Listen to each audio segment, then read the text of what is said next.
Well, my name is Roman Velasquez, and I'm a fight sport dedicated to fight sports, neurocognitive performance coach and trainer.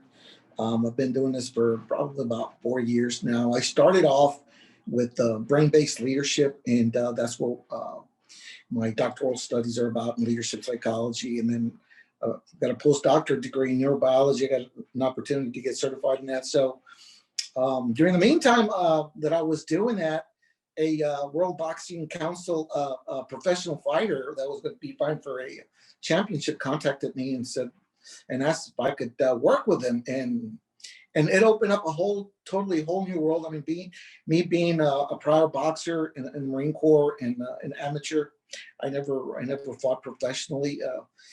The pounding on your face, I couldn't handle that much. And that's how it started for me. Nowadays, we work specifically with professional athletes. We'll work with a few amateurs that are up and coming. They're about to go into the professional ranks, but we work mainly with UFC fighters from the Ultimate Fighting Championship. And we've been blessed to work with some of the world's best UFC fighters out there. NeuroTracker allows us really to gauge a lot of their performance in terms of the neurovisual processing speed. And basically, NeuroTracker, we use it as our core function to what we do.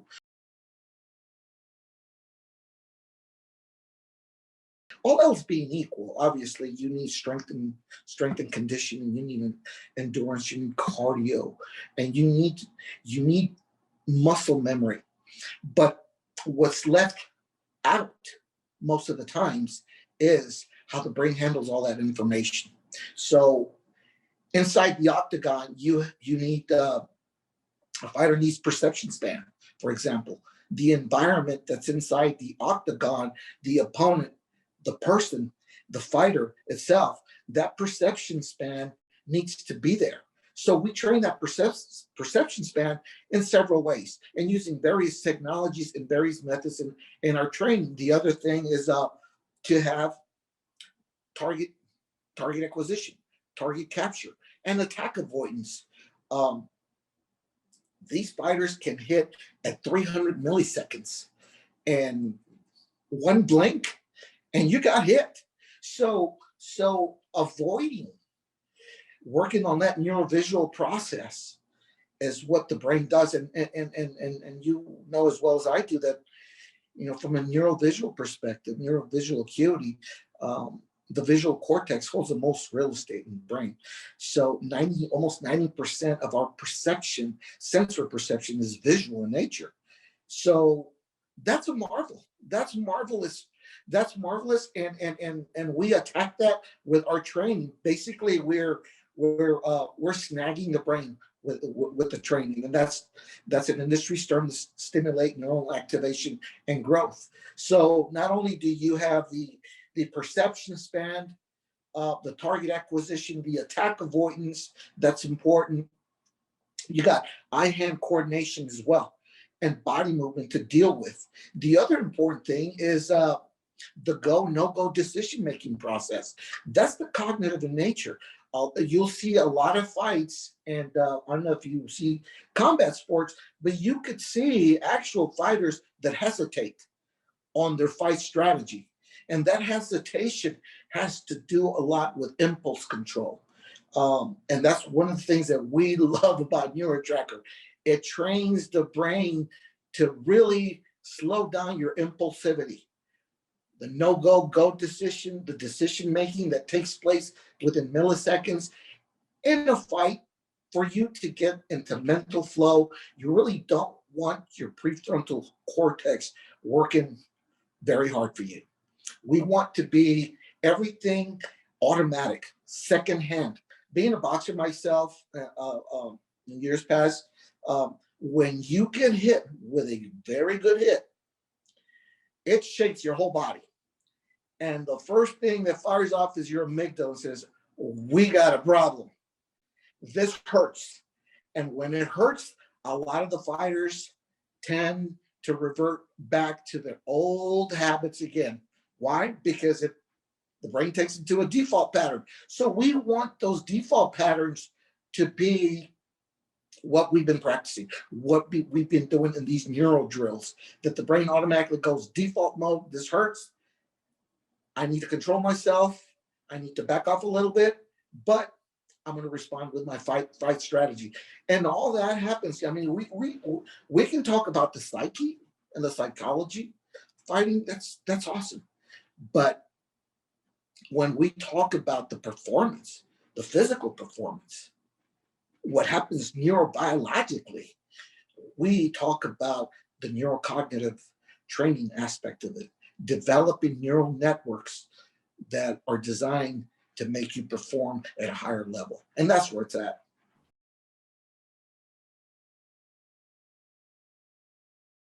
Everyone knows, I mean, for years, that the mental strength and mental prowess is very important in sports, and the psyche that goes to be an elite level athlete.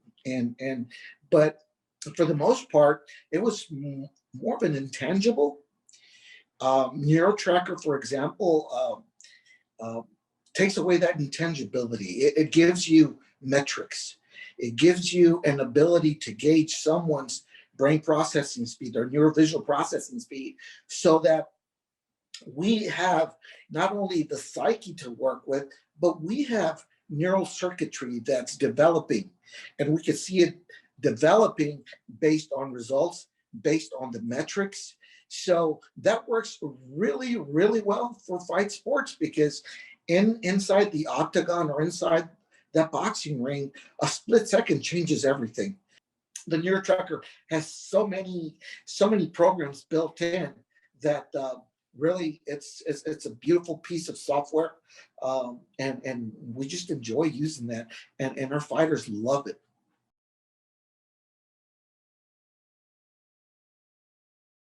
So the fighter, that warrior, needs to have that brain processing, that neurovisual dialed in. So there's some commonalities that I've seen, and obviously every brain is unique. That gives every person the uniqueness in life. So we don't take a cookie cutter approach. We take a very specific, unique approach to every fighter that we train with. We look at where the areas of opportunities are, and really close the gap on that processing, on the way the brain processes and integrates their movement. You will have at the elite level, at the professional level, these guys and gals, they have their motor cortex really refined. I mean, their stacking order, it's really refined, and it happens within milliseconds. The issue is the gap that exists from incoming information to how they're going to process, and then the reaction or the responsiveness that they're going to take. So that entails a certain protocol that you want to take. So I guess the fight world, as in any other type of sports, there's some commonalities that we see with, even though everybody's unique and everybody has some strengths and whatnot, there are some commonalities that we see, and some of these commonalities are what I'm talking about: the neurovisual processing speed, the visual acuity, the and the cognitive aspect of taking in information, editing, managing, deciphering, coding that information, and send it to the motor cortex for responsiveness. And obviously, we want to shorten that gap. We'd like to shorten that gap so everything gets refined and they're more precise, they're more accurate, they can slow their environment down to have that responsiveness that they need. And again, I say it again, a split second changes everything inside the octagon. So that's what we try to shorten that gap. When you have fighters that are very accurate at what they do, that they're very very skillfully trained, they tend to forget that what process everything for their body to perform is the human brain. So we take several steps to make sure that, number one, they understand that before they take any action, that there's sensory information that needs to be handled by the brain. I know that, and research has shown that every sensory that we have is has different frequencies. So when the brain learns to speed up its processing speed, it learns to manipulate these frequencies, and it allows the brain to really slow down the environment. And that's one of the things that we work on the most, is to make sure that and, and and again, I revert back to the metrics. How do I know that this particular fighter is making strides and making gains to that processing speed? And obviously, NeuroTracker is one way that that we use it as core. It's our central thing that we use, central technology and software that we use to ensure that we have those metrics. When we began training, we could see that there is a lag time. I mean, we're working with professional elite level athletes that when you put that focus feature on, and we stimulate the brain in that way, that they're hitting at 700 milliseconds, and we really want our fighters, even with distraction, even with decoys, like to be hitting around 300 milliseconds. So we want to get them there. We want to push them there, and that's part of the mental load that we do that, and it works so well with the NeuroTracker that right after working with that, we put them on NeuroTracker again. Most of the fighters that we work with, they're so refined. They've they've they've got years of experience doing this. They know exactly what they have to do. They calm themselves down. Um, but as when we first started working with them, since they never had any type of neurocognitive performance training, we would hear comments such as, "Ah, this feels like I just took a big test in school. Oh my God, I'm just mentally tired right now." So that's important, because we want to make sure that the stimuli in our protocols that we do, that we create a mental load, so they can experience this type of mental load. They've experienced physical fatigueness, and really mental fatigueness affects physical fatigueness, and vice versa. It's a loop, and so knowing that, we use various technologies and various methods to make sure that we continuously increase the load to a certain point. For example, we will run several. We will start with the NeuroTracker session right off the bat. We'll do 20 sessions on a core or a optic flow. Then we will go through other drills.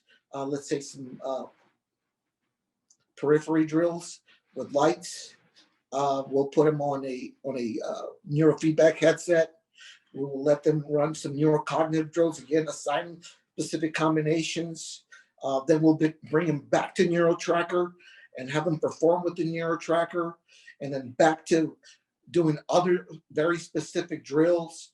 So we're continuously adding that cognitive load so that the brain gets used to burning and managing that energy. So by stimulating the brain and putting mental loads, it develops neural circuitries that are very dedicated to what the fighter does. And increasing that load allows the fighter's brain to get used to those default modes, that there is a mental load, that there is some sort of fatigueness, but yet it falls into that default mode that they're going to perform. It's part of the performance.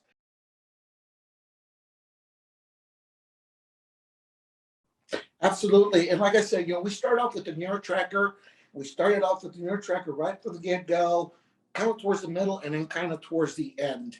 And we have seen, we worked with a young girl. She was a basketball player a couple of years back, last year, I believe. And most amazingly, when it came down to the NeuroTracker portion, we would have her dual tasking. This is dribbling a ball between her legs, behind her back. We're not following NeuroTracker, and we had given her 4 targets, And she was hitting like a 3.1, 3.2, amazing process. But she didn't start that way. And that's the marvel of using the NeuroTracker system right from the get-go towards the end, because it gives the athlete confidence, really confidence. Her performance in the basketball court, and she was a high school basketball player, and her performance increased so much just by increasing that visual processing speed.